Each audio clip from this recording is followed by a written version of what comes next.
Excuse me. ഇവിടെ രാവിലെ prayer ഒന്നുമില്ലേ? നിങ്ങൾക്ക് ഇപ്പം എന്തോ വേണം? ഈ കുട്ടിക്ക് അഡ്മിഷൻ. കുറച്ച് വെയിറ്റ് ചെയ്യ്, HM ഇപ്പം വരും. അദ്ദേഹത്തിൻ്റെ ഇന്ന് റെസിപ്റ്റ് വാങ്ങിട്ടോ, അത് കഴിഞ്ഞ് ആപ്ലിക്കേഷൻ ഫോം തരൂ. ഇവിടെ ഹെഡ് മാസ്റ്റർ ഇല്ലല്ലോ. ഇവിടെ ഹെഡ് മാസ്റ്റർ കിഡ് മാസ്റ്റർ ഒന്നുമില്ല. ചുമ്മാ അടുത്ത് കിന്നാരം ചോദിക്കാതെ അങ്ങോട്ട് മാറിയേക്ക്.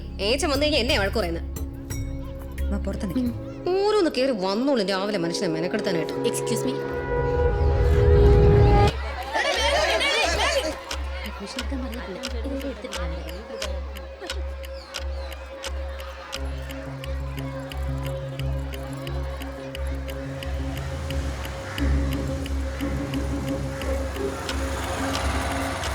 സാറേ നമസ്കാരം. വണ്ടി ഇങ്ങ് തന്നെ. നീ പോയി വീട്ടിലേക്ക് അടയ്ക്കും സാർ. ശരി സാർ.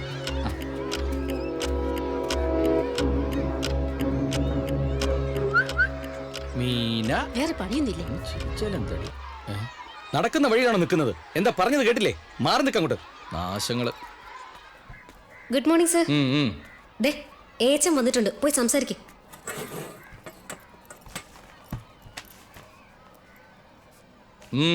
നിങ്ങൾക്ക് എന്താ വേണ്ടത്? കുട്ടിക്ക് ഒരു അഡ്മിഷൻ. സ്കൂള് തുറന്നിട്ട് 1 മാസം കഴിഞ്ഞു, ഇപ്പോഴാണോ അഡ്മിഷൻ വരുന്നത്? എത്രാം ക്ലാസ്സിലാ? 6ാം ക്ലാസ്സിൽ.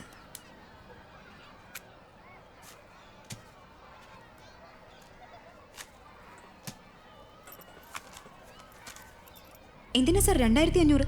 230 രൂപയല്ലേ ഗവൺമെന്റ് സ്കൂൾ ഫീസ്? പ്രൈവറ്റ് സ്കൂളിലൊക്കെ ചെന്നാൽ 1000-ൽ തുടങ്ങി ലക്ഷങ്ങൾ കൊടുത്ത് മുടിയും. 1 മാസം ലേറ്റായി ചെന്നാൽ അതിനും കൂടി ചേർത്തവർ വാങ്ങിക്കും. എഴുതി തന്ന കാശ് അടയ്ക്കാമെങ്കിൽ അടയ്ക്ക്, ഇല്ലെങ്കിൽ ഇവിടെ നിന്ന് ഇറങ്ങിപ്പോ. 1% പോലും അർഹതയില്ല തനിക്ക്. താനൊക്കെ എങ്ങനെയാ ടീച്ചറായത്? എന്താടി നീ പറഞ്ഞത്? എവിടെ വന്ന് എന്താ പറയുന്നത് നിനക്കറിയാമോ? നിങ്ങളെ ഇൻസൾട്ട് ചെയ്തപ്പോ നിങ്ങൾക്ക് ദേഷ്യം വന്നല്ലേ? അതേപോലെ നിങ്ങൾ ഇൻസൾട്ട് ചെയ്താൽ ഞങ്ങൾക്കും ദേഷ്യം വരും. ദേഷ്യം വരുമോ? ദേഷ്യം വന്നെങ്കിൽ ഈ കുട്ടിയെ വേറെ ഏതെങ്കിലും സ്കൂളിൽ കൊണ്ട് ചേർത്തോ. ഇനി ഏത് ദേവേന്ദ്രന്റെ റെക്കമെൻഡേഷനായി വന്നാലും ഈ കുട്ടിക്ക് സീറ്റ് തരില്ല. ഈ കുട്ടിയെ വിളിച്ചോണ്ട് പുറത്തു പോ. ഓരോന്നും വലിയൊരു വന്നോളൂ.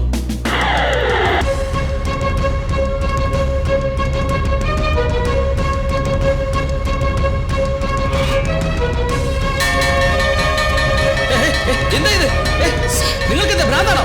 മണിയടിക്കാതെ നിർത്തുന്നുണ്ടോ? എന്തായി കാണിക്കുന്നത്? നിങ്ങളൊന്ന് നിർത്ത്. പിടിച്ചു വാങ്ങിക്ക് വാസന്തി. നിങ്ങളൊന്ന് നിർത്തുന്നുണ്ടോ? മണിയടിക്കാൻ നിങ്ങൾക്ക് ആരാ അധികാരം തന്നത്? നിർത്താനല്ലേ പറഞ്ഞത്?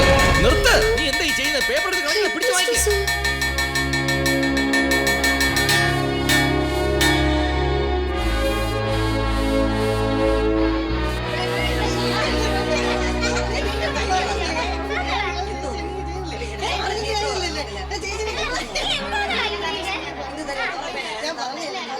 ഞാൻ ഗീതാ റാണി.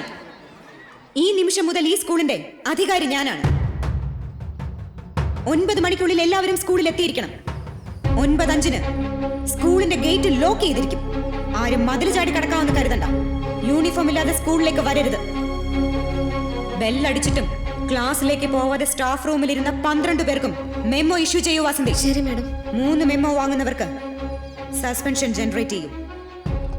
ലെഡ്ജറിൽ ഒപ്പിട്ടിട്ട് ഇപ്പോൾ സ്കൂളിൽ ഇല്ലാത്ത 6 പേർക്കെതിരെയും പോലീസിൽ കംപ്ലൈന്റ് ഫയൽ ചെയ്യണം. സസ്പെൻഷന് റെക്കമെൻഡ് ചെയ്യും. സ്കൂളിൽ വരുമ്പോൾ പണിയെടുക്കേണ്ടി വരുമോ സാറേ?